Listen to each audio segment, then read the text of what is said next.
So now we will talk about the Newton's ring. As you are aware about the Newton's ring, we have already performed the experiment in the laboratory. What is Newton's ring? Newton's ring is the interference fringe. Basically, interference fringe क्या है? Partially reflection, refraction की वजह से जो rings बनती हैं, वो आपकी न्यूटन्स रिंग होती है। और न्यूटन्स रिंग, न्यूटन ने इस एक्सपेरिमेंट को परफॉर्म ऑब्जर्व किया था, तो सो इसीलिए इसको न्यूटन्स रिंग बोला जाता है। रिंग्स मतलब सर्कुलर होती हैं, तो ये रिंग्स सर्कुलर क्या है, वो ज्योमेट्री की वजह से बनती हैं, जिसकी वजह से लेंस की तीनों साइड एक बैज, चारों साइड एक बैज बनता है।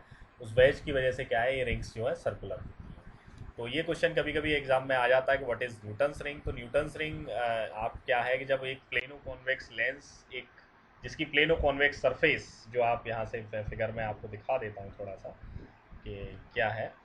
फिर यहाँ से ये एक दूसरे अटैच रहती है, और जब लाइट इस पर फॉल होती है, लाइट की वजह से क्या है कि जो रिफ्लेक्टेड रे जो रिफ्लेक्टेड रे है ग्लास की ऊपर वाली सरफेस से लेंस की, और उसकी ट्रांसमिटेड रे जो रिफ्लेक्टेड अगेन रिफ्लेक्टेड बैक होके जाती है, दोनों आगे मिलके इंटरफेरेंस करती हैं, जिसकी वजह से क्या होता है, रिंग्स फॉर्म होती हैं, और रिंग्स को हम न्यूटन्स रिंग बोलते हैं। और ये रिंग सर्कुलर होती है, और फर्स्टली ऑब्जर्व न्यूटन्स ने किया था, तो ये न्यूटन्स रिंग कहलाती है। डेफिनेशन है सिंपल, मोनोक्रोमेटिक लाइट इसमें यूज़ होती है। ये एक्सपेरिमेंट लेबोरेटरी पे भी आपने किया होगा, यू कैन विजुलाइज और मेमोराइज योर सेल्फ ऑल्सो। सो ये एक न्यूटन्स रिंग की बात हो गई। अब एक्सपेरिमेंटल अरेंजमेंट भी मैंने आपको काफ़ी एक्सप्लेन किया हुआ है, but now I am just brief idea, I am just giving the brief idea about the experimental arrangement. जब इस पर क्या है, किसी सोर्स ऑफ लाइट से लाइट यहाँ पड़ी, और एक मिरर होता है, इस मिरर जो 45 डिग्री एंगल पे लगा रहता है, जो नॉर्मल से 45 डिग्री एंगल बनाता है, लाइट ये क्या करता है, लाइट को पैरेलल कर देता है, और इस कॉम्बिनेशन पर जब लाइट फॉल होती है, तो इट कम्स बैक, ये रिफ्लेक्शन के बाद वापस आती है, और ये बैज जो बनता है वो यहाँ बनता है। ये जो मैं आपको दिखा रहा हूँ, ये वेज बनता है। अब यहाँ मैं आपको शो नहीं कर सकता, ये देखो दूसरी साइड है, ये सिर्फ लेंस की एक साइड में आपको दिखा रहा हूँ। अब लेंस क्या है आपका, सर्कुलर है, तो जो सेंटर होगा, जो प्लेनो कन्वेक्स लेंस का वो सेंटर होगा, तो लेंस कुछ इस तरीके से रखा होगा, सेंटर उसका बिल्कुल अटैच होगा, बाकी की सारी साइड्स जो हैं खुली होंगी, जिन पर वेज बनेंगे। उन वेज से बन के लाइट जब ऊपर जाती है, तो एक सर्कुलर फॉर्म में ऊपर पहुंचती है, जिसकी वजह से क्या है, जो रिंग्स जो है हमें सर्कुलर दिखाई देती हैं। तो sometimes this question can also भी अपियर इन योर एग्जामिनेशन। सो आप इसको ढंग से दिमाग में रख सकते हैं कि ये रिंग सर्कुलर क्यों होती है। ये पूरा मैंने यहाँ लिख रखा है, लाइट ऊपर पहुँचती है, फिर इंटरफेरेंस होता है, जिन रिंग्स को हम टेलीस्कोप की हेल्प से देखते हैं, और इसके डायमीटर को हम मेज़र करते हैं। उसके आगे थोड़ा सा एक्सप्लेनेशन जो मैंने आपको बताया था कि what is the Newton's ring, कैसे रिंग्स फॉर्म होती हैं।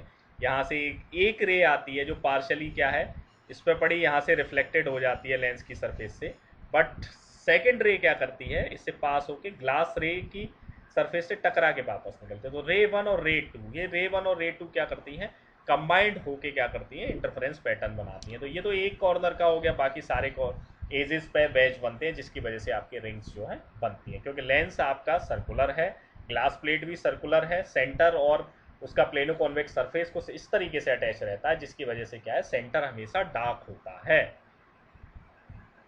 अब इसके डेरिवेशन की थोड़ा सा बात करेंगे। यहाँ पे डेरिवेशन हम थोड़ा सा अरेंजमेंट में आपको दिखा दूँ। ये अरेंजमेंट कुछ मैंने कर रखा है यहाँ पे, ये लेंस, ये मैंने, ये पूरा ये रेडियस जो है, रेडियस ऑफ कर्वेचर है, ये आपकी एक ग्लास प्लेट है।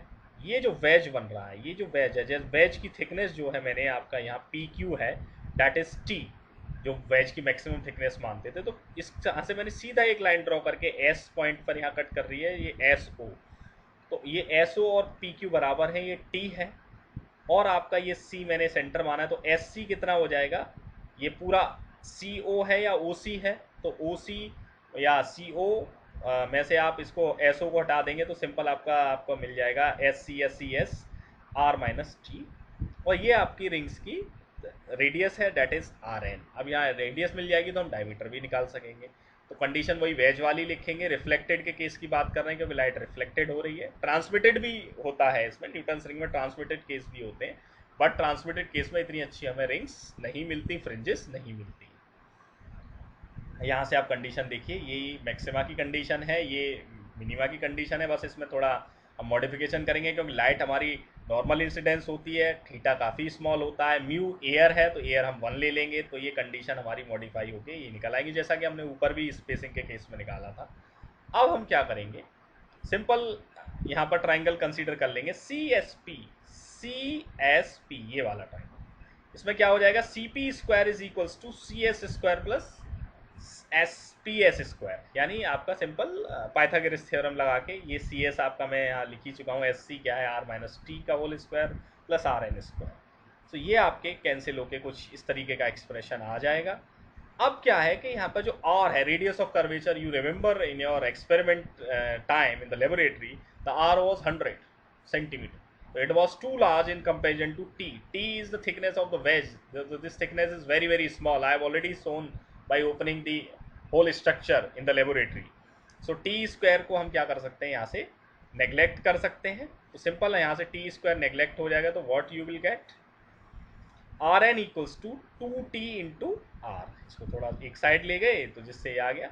अब डायमीटर लिख सकते हैं, आर एन को मैं लिख सकता हूँ D N square D N by 2, और यहाँ होल स्क्वायर है तो डी एन स्क्वायर बाई 4 हो जाएगा. तो ये हमारा रिलेशन आ जाएगा, D N is equals to 2RN. अब हमें क्या करना है, आर एन की अब यहाँ से हमको सिंपल कंडीशन अप्लाई करनी है, जो हमारी कंडीशंस ब्राइट रिंग और आपकी रिंग्स के लिए कंडीशन है. तो अब आप सिंपल आप जाएंगे ऊपर, यहाँ पे देखेंगे कंडीशन 40. आपकी यहाँ से पहली जो कंडीशन है, वो पहली कंडीशन आपकी ये है, मैक्सिमा के केस में, ब्राइट रिंग के केस में 2T equals to 2n-1 lambda by 2. तो सिंपल आप यहाँ करेंगे, टी की जो है इन टर्म्स ऑफ, आप टी यहाँ से देखें, टी की वैल्यू आपकी यहाँ से ये आ गई, टी की वैल्यू यहाँ से 2T की वैल्यू आपने यहाँ से निकाल ली है. तो ये 2T की वैल्यू आपकी क्या है, D N square upon 4R आप लिख सकते हैं इसको. तो यहाँ से सिंपल आप रख देंगे डी एन स्क्वायर, टी की वैल्यू यहाँ इस इक्वेशन में रखेंगे, इस इक्वेशन में 2T की वैल्यू रख दीजिए आप सिंपल इस इक्वेशन में उठा के मैक्सिमा की. तो ब्राइट रिंग के आपने 2T की वैल्यू यहाँ पे क्या है 2n-1 लैम्डा बाई 2, तो यहाँ से डी एन की वैल्यू आ जाएगी ये. अब ऐसे ही डार्क रिंग के लिए रखेंगे, तो डार्क रिंग के लिए n लैम्डा रख देंगे 2T की जगह, तो ये सिंपल आपका आ जाएगा ये वाला expression. And finally you will get this expression. N की वैल्यू 1 2 3 ये रिंग्स हैं, ये आप निकाल सकते हैं. अब इसके एप्लीकेशंस की बात कर लेते हैं. एप्लीकेशंस, पहला एप्लीकेशन तो वेवलेंथ निकालना है किसी भी मोनोक्रोमेटिक लाइट की जो आपने लैब में परफॉर्म किया है. तो मैं मान लेता हूँ कि डायमीटर एक्सप्लिकेशन होता कैसे है, ये फार्मूला जो आप लैब में यूज़ कर रहे हैं, how we are finding this formula.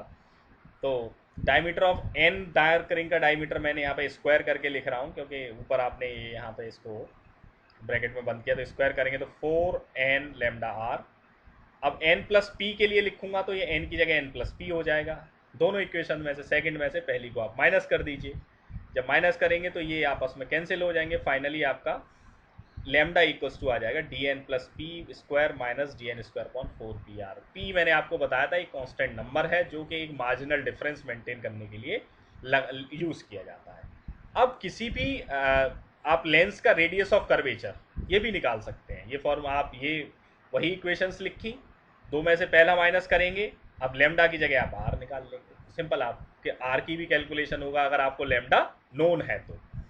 इसका थर्ड एप्लीकेशन क्या है कि अगर मैंने क्या किया, वहाँ जो वेज बन रहा है उस वेज में मैंने कोई लिक्विड पोर कर दिया. लिक्विड जैसे एयर है, एयर का तो 1 मान लिया म्यू, बट मैंने लिक्विड पोर कर दिया, तो उस लिक्विड का रिफ्रैक्टिव इंडेक्स लेट से म्यू है.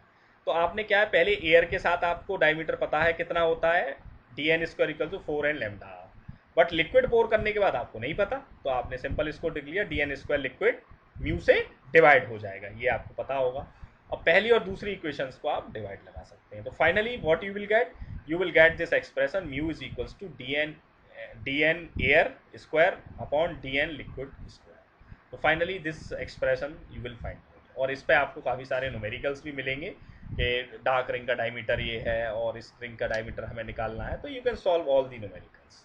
ये ट्रांसमिटेड केस की मैंने कंडीशन लिख दी है यहाँ पे, जिसपे क्या है सिर्फ आपको वेज की कंडीशन, वेज की ट्रांसमिटेड केस की कंडीशन में क्या है सिर्फ अपनी कंडीशंस लगा देनी है, उन कंडीशंस से आपकी वैल्यू निकल आएगी. देखो सिंपल वही कंडीशंस मैंने यूज़ की हैं. Newton's ring in case of transmitted light, ये वाली कंडीशन म्यूटी वाली कंडीशन है, ये भी वही है, उसमें वही कंडीशंस लगा के ये कंडीशंस आपकी आ गई हैं, और उसके बाद आपका ये डायमीटर जो है कैलकुलेट हो गया है. तो ये कोई बड़ी चीज़ नहीं है, इसको आप इजीली कर सकते हैं. और ये मैंने रिफ्लेक्टेड और ट्रांसमिटेड केस की आपको ज्योमेट्री बता दी किस तरीके से ये फॉर्म होते हैं. So there is no issue about it in the